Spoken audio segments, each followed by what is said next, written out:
तो question number 4, on a number line point A B and C are such that distance between a comma c is equal to 10, distance between c comma b is equal to 8, find distance between a comma b।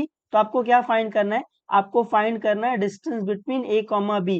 Consider all possibilities या फिर consider all possible case, ऐसे, ठीक है। ये आगे शायद थोड़ा missing है, कंसिडर ऑल पॉसिबल केस आएगा या फिर कंसिडर ऑल पॉसिबिलिटीज आएगा, जो भी है ये आगे देख लेना, ठीक है। तो ये क्वेश्चन क्या बोल रहा है? ऑन ए नंबर लाइन, तो कोई एक नंबर लाइन है जिसपे point A, point B, point C है।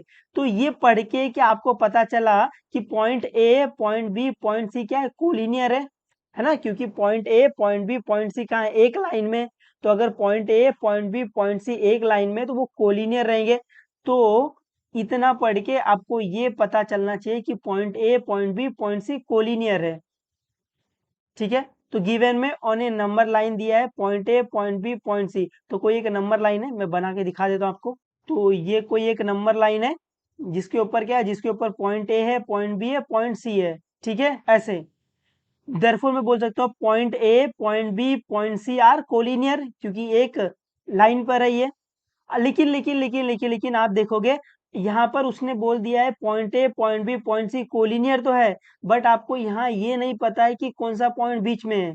पता है क्या आपको? नहीं, है ना। उसने बोला है कि on a number line point A, point B, point C, मतलब कोई एक नंबर लाइन है जिसपे पॉइंट ए है, पॉइंट बी है, पॉइंट सी है। ये पढ़कर आपने को ये पता चला कि point A, point B, point C collinear है, बट अपन ये नहीं बोल सकते कौन सा पॉइंट बीच में है। तो जब पॉइंट कोलिनियर रहता है और अपन नहीं बता सकते कौन सा पॉइंट बीच में है, तो अपन तीन केस लेते हैं।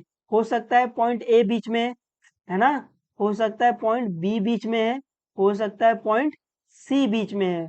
उम्मीद है आपको ये समझा थोड़ा बहुत, है ना। तो अपन तीन केस बनाएंगे। हो सकता है पॉइंट ए बीच में है, बाकी दो को उस साइड लिख देना ना, इस साइड उस साइड लिख देना।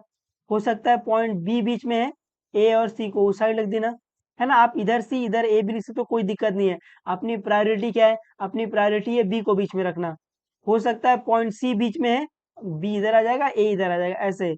एक बार आप पॉइंट ए को बीच में लोगे, एक बार आप पॉइंट बी को बीच में लोगे, एक बार आप पॉइंट सी को बीच में लोगे। उम्मीद है आपको ये समझा है, ठीक है।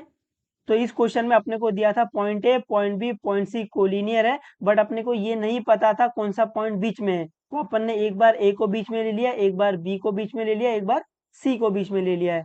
अभी अपन सॉल्व करेंगे और distance between A comma B find करेंगे। तो सोल्यूशन में पहला केस है ना, केस वन क्या है? हो सकता है पॉइंट ए बीच में है, तो ये आएगा B dash A dash C. इसका मतलब क्या होता है?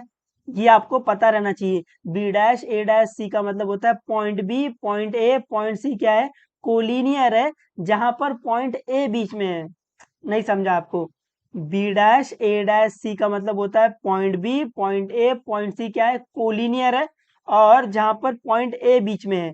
तो अपन ऐसा डायग्राम बना लेंगे। तो यहाँ पर अपन लिख लेंगे बी ए सी। यहाँ पर आपको दिख रहा है point B, point A, point C क्या है? कोलिनियर है, और जहां पर पॉइंट ए बीच में है। तो जब पॉइंट कोलिनियर हो जाता है, तो उसके बाद अपन क्या बोल सकते हैं? उसके बाद अपन एक फॉर्मेट बोल सकते हैं। क्या बोल सकते हैं? छोटू लेंथ प्लस छोटू लेंथ इज इक्वल टू बड़ू लेंथ, है ना। तो यहाँ से आप बोल सकते हो ये वाला, छोटू लेंथ प्लस छोटू लेंथ इक्वल टू बड़ू लेंथ, ऐसे। उम्मीद है आपको ये समझा है। तो आप यहाँ बोल सकते हो distance between B comma A plus distance between A comma C is equal to distance between B comma C, है ना। छोटू लेंथ प्लस छोटू लेंथ इज इक्वल टू बड़ू लेंथ। अभी जिस जिसकी वैल्यू पता है वो डाल लो। Distance between B comma A पता है नहीं, ये तो फाइंड ही करना है। Distance between B comma A plus distance between A comma C पता है बिल्कुल, ये 10 है, is equal to distance between B comma C पता है बिल्कुल 8 है। अभी यहाँ से मेरे को डिस्टेंस बिटवीन बी कॉमा ए फाइंड करना है। यहाँ पर 10 क्या हो रहा है? प्लस, वहां जाकर माइनस। तो ये आ जाएगा distance between B comma A is equal to 8 minus 10। तो ये क्या आ जाएगा? 8 माइनस 10। यहाँ पे दिख रहा है आपको एक माइनस है, तो do the subtraction sign of the bigger number. तो 10 माइनस 8 क्या आता है? 2 आता है। Sign of the bigger number minus. तो distance between B comma A क्या आ गया आपका? -2 आ गया। बट मेरे को ये पता है कि डिस्टेंस कभी नेगेटिव नहीं होता है ना। तो यहाँ पे लिखेंगे but distance cannot be negative, distance cannot be negative, therefore हम लोग ये केस नहीं ले सकते क्योंकि डिस्टेंस कभी नेगेटिव में नहीं रहता है। उम्मीद आपको इतना समझा है। Distance can not be negative, therefore this case is not possible, therefore this case is not possible, है ना। ये केस पॉसिबल नहीं होगा क्योंकि डिस्टेंस क्या आ गया, नेगेटिव आ गया है। उम्मीद आपको इतना समझा है। अभी सेकंड केस में हो सकता है पॉइंट बी बीच में है, तो A dash B dash C, इसका मतलब होता है point A point B point C क्या है, कोलिनियर है, जहां पर पॉइंट बी बीच में है। तो अपन ऐसा डायग्राम बना लेंगे, तो अपन एक ऐसी लाइन बना लेंगे जहां पर ये पॉइंट ए है, ये पॉइंट बी है और ये पॉइंट सी है ना। आपको दिख रहा है यहाँ पर point A point B point C है, जहां पर पॉइंट बी क्या है, बीच में है। तो जब पॉइंट कोलिनियर रहता है तो अपन एक फॉर्मेट बोल सकते हैं, क्या बोल सकते हैं, छोटू लेंथ प्लस छोटू लेंथ इज इक्वल टू बड़ू लेंथ। तो यहाँ से आप बोल सकते हो ये छोटू लेंथ प्लस छोटू लेंथ इक्वल टू बड़ू लेंथ। उम्मीद आपको इतना समझा है। तो ये आ जाएगा distance between A comma B plus distance between B comma C is equal to distance between A comma C, है ना। छोटू लेंथ प्लस छोटू लेंथ इज इक्वल टू बड़ू लेंथ। अभी जिस जिस की वैल्यू पता है वो डाल दो।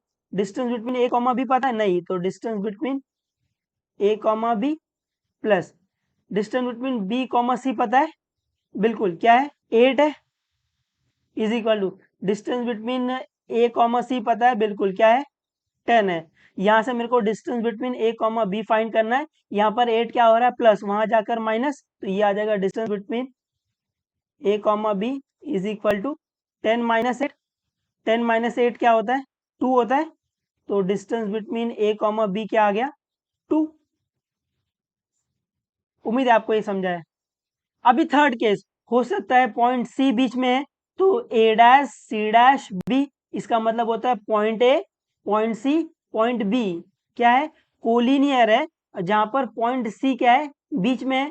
तो अपन ऐसा एक लाइन बना लेंगे, पॉइंट ए आएगा, पॉइंट सी आएगा, पॉइंट बी आएगा। तो यहाँ पर ए आएगा, यहाँ पर सी आएगा, यहाँ पर बी आएगा। आपको दिख रहा है point A point C point B क्या है, एक लाइन में है और पॉइंट सी बीच में है, ठीक है। तो जब पॉइंट कोलिनियर रहता है तो अपन एक फॉर्मेट बोल सकते हैं, क्या बोल सकते हैं, छोटू लेंथ प्लस छोटू लेंथ इक्वल होगा बड़ू लेंथ के, है ना। जब भी पॉइंट कोलिनियर होगा आप हमेशा ये फॉर्मेट बोल पाओगे। तो अपन क्या बोल सकते हैं, छोटू length distance between A comma C plus distance between C comma B equal होगा distance between A comma B के, है ना। छोटू लेंथ प्लस छोटू लेंथ इक्वल होगा बड़ू लेंथ के। अभी जिस जिस की वैल्यू पता है उसकी वैल्यू डाल लो।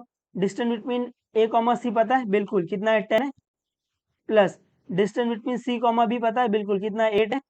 और अपने को distance between A comma B find ही करना है। तो 10 प्लस 8 क्या हो जाएगा, 18। तो distance between A comma B क्या आ जाएगा, 18। उम्मीद है आपको इतना समझा है, थोड़ा बहुत। तो अभी फ्रॉम केस 1 2 एंड 3 अपन क्या बोल सकते हैं, distance between A comma B क्या है, अभी यहाँ लिखेंगे फ्रॉम 1 2 एंड 3। फ्रॉम 1 2 एंड 3 अपन क्या बोल सकते हैं, अपन बोल सकते हैं distance between A comma B क्या है, या तो distance between A comma B 2 है, और distance between A comma B क्या है, ए कॉमा बी 18